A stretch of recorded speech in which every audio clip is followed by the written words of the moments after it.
remember, it's funny that, we're having service because the potential snow that's coming. Do you all remember a little while back when we had a big ice storm and then a snowstorm that followed that?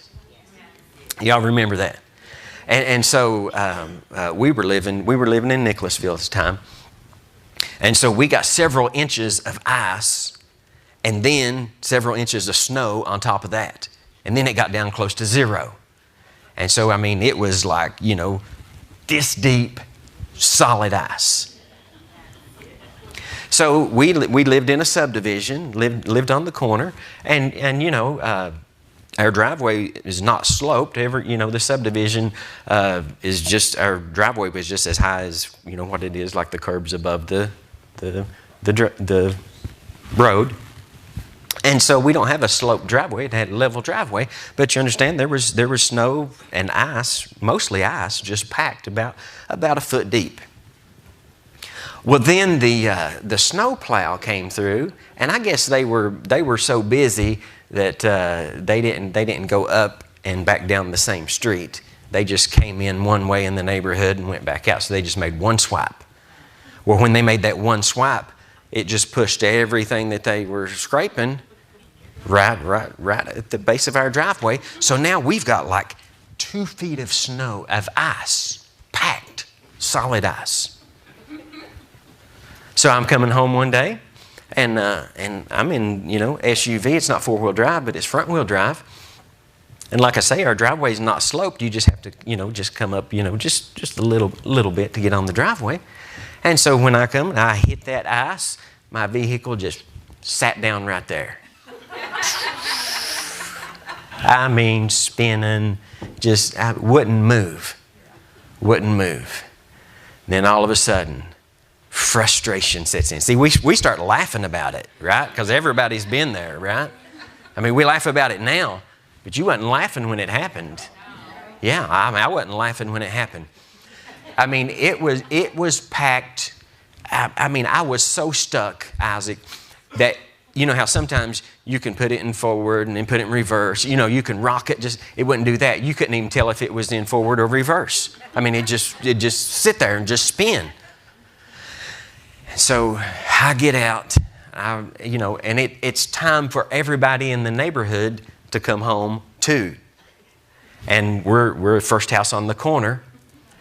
And because there's only one little path there, I've got the whole street blocked. I run to the garage and I get a shovel and I run back out and I try to start and it's just like hitting steel. It's not breaking anything. And I'm feeling the pressure. So I'm getting real frustrated. And nothing is working. So I got in there and I tried it again, just spinning, nothing working. I've got 2 problems. Number 1, I'm stuck. And number 2, I'm under pressure because I've got the road blocked and people are going to get, going to be coming home. And so I'm just feeling, my flesh is feeling it. And she comes and she said, "Honey, I read in a woman's magazine." And at that point, I just went.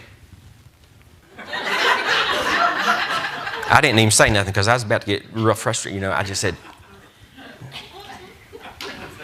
And she goes, "But it said," and I said,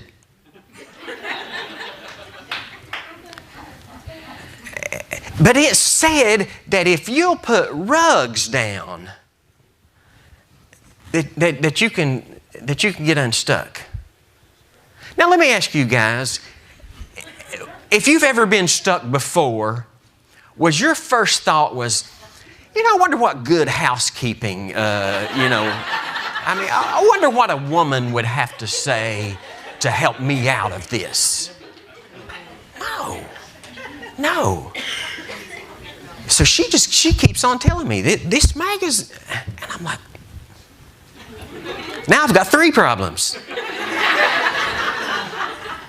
And she was not going to let up. Now, if she had come out and if she had said, "The Lord said, get these rugs," I would have dropped everything and went and got the rugs. I'm not kidding you. But I wasn't interested in what good housekeeping had to say. But she was not going to let up. And so finally, I agreed. And it wasn't because, I was out of choices or I was desperate. I was just trying to eliminate problems. And I had 3 problems at that point, and I just said I wanted to get back to 2. So I said, honey, go get the rugs. Go get the rugs. And she got excited. She ran to the garage. She got these 2 rugs, and she comes back out, and she goes, now in the magazine, it said that you put them right up next to the tires.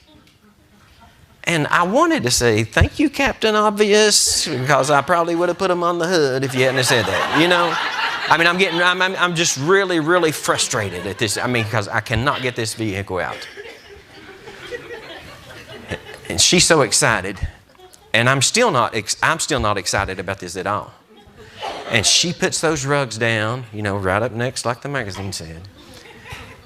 And I go to the car and I open the door and I get ready to get in. And I looked at her and I said, now I want you to know that if these rugs get wrapped around the inside of my wheels, then I'm going to be in a worse mess than I'm already in. I just want you to know that. And she says, the magazine said it'll work. And so I got in there and I thought to myself, Danny, I thought, I'm not going to give it much gas because I don't want him to, I'm just barely going to touch this accelerator, show her it don't work so I can get back to trying to get out. I get in and I'm not lying, I'm not embellishing, I'm not speaking evangelistically. You know what that is, don't you?